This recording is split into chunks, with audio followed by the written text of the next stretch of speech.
देशात लोकसभा निवडणुकीची तयारी तर सुरू झाली आहे, त्याचबरोबर त्या अगोदर राज्यसभा निवडणुका होणार आहेत। राज्यसभा निवडणुकीत थेट जनतेचा सहभाग नसला तरीही लोकप्रतिनिधींना राज्यसभेचे खासदार निवडून द्यायचे असतात। आता 27 फेब्रुवारीला राज्यसभेसाठी राज्यात मतदान होणार आहे। राज्यात एकूण 6 जागांसाठी राज्यसभेच्या मतदान होणार आहे। या निवडणुकीत महाराष्ट्रात काँग्रेस फुटणार अशी चर्चा केली जाते। याविषयी नेमकं सविस्तर काय आहे जाणून घेणार आहोत या व्हिडिओच्या माध्यमातून। नमस्कार, मी प्रथमेश आणि आपण सर्वजण पाहताय नवराष्ट्र। राज्यात राज्यसभा निवडणुकीत महायुतीचं पारडं जड दिसतंय। शिवसेना राष्ट्रवादी काँग्रेसमध्ये फूट झाल्यानंतर बहुतांश आमदार हे सत्तेत सहभागी झाले आहेत। त्यामुळे शिवसेना ठाकरे गट आणि राष्ट्रवादी शरद पवार गट यांच्याकडे आणखी काही गमावण्यासारखं दिसत नाहीये। त्यामुळे यावेळी लक्ष आहे ते काँग्रेस पक्षाकडे। राज्यसभा निवडणूक 2022 यावेळी जे झालं तेच पुन्हा होण्याची शक्यता यावेळी वर्तवण्यात येत आहे।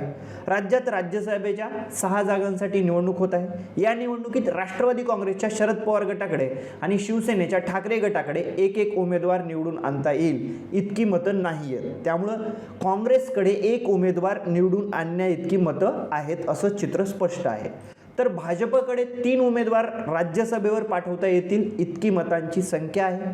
अजित पवार आणि शिंदे गटाकडे प्रत्येकी एक उमेदवार राज्यसभेवर निवडून आणता येईल अशी मतांची संख्या असल्याचं स्पष्ट आहे।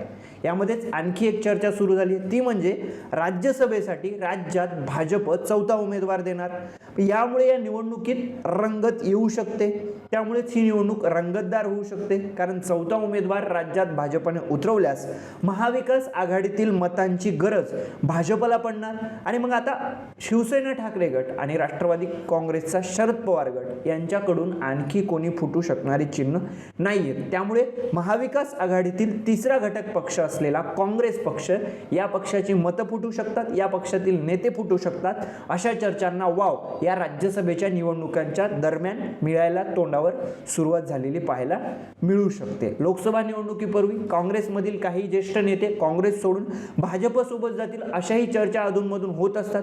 त्यामुळे लोकसभेपूर्वीच्या राज्यसभेच्या मुहूर्तावर राज्यामध्ये न फुटलेला काँग्रेस पक्ष फुटेल की काय असंही बोललं जाते।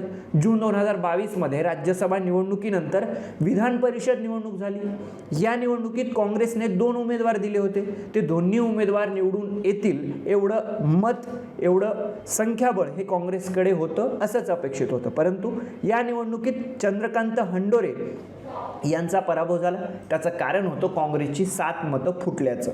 या प्रकरणी काँग्रेसने चौकशीही केली, मोहन प्रकाश समितीही नियुक्त केली, अहवालही काँग्रेस पक्षश्रेष्ठींकडे गेला, मात्र या प्रकरणी कोणतीही कारवाई झाली नाही। त्यामुळेच यावेळीही काँग्रेसची मतं फुटली जाण्याची शंका व्यक्त केली जात आहे। तसं झाल्यास लोकसभेपूर्वी काँग्रेसला राज्यामध्ये हा मोठा धक्का असेल असे घडू नये यासाठी काँग्रेस पक्ष प्रयत्न देखील करत आहे।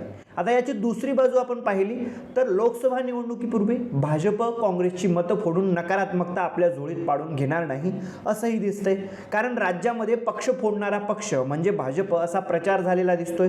अगोदर शिवसेना, नंतर राष्ट्रवादी काँग्रेस फुटून भाजपसोबत जाऊन सरकारमध्ये सामील झाले, सत्तेमध्ये सामील झाले। यामुळे ऐन लोकसभेच्या निवडणुकीच्या तोंडावर भाजपला हे परवडेल का हाही तितकाच महत्त्वाचा प्रश्न आहे। परंतु राजकारणात कधीही काही होऊ शकतं याचंच अनेकदा उदाहरण अलीकडच्या काळात समोर आले। अगोदर शिवसेना फुटली, त्यानंतर राष्ट्रवादी काँग्रेस फुटली, या सगळ्याच्या अगोदर महाविकास आघाडीचा प्रयोग झाला। अशा वेगवेगळ्या घटनांमुळे महाराष्ट्रातील राजकारण देखील अस्थिर झालेलं मागच्या पंचवार्षिकमध्ये पाहायला मिळालेलं आहे।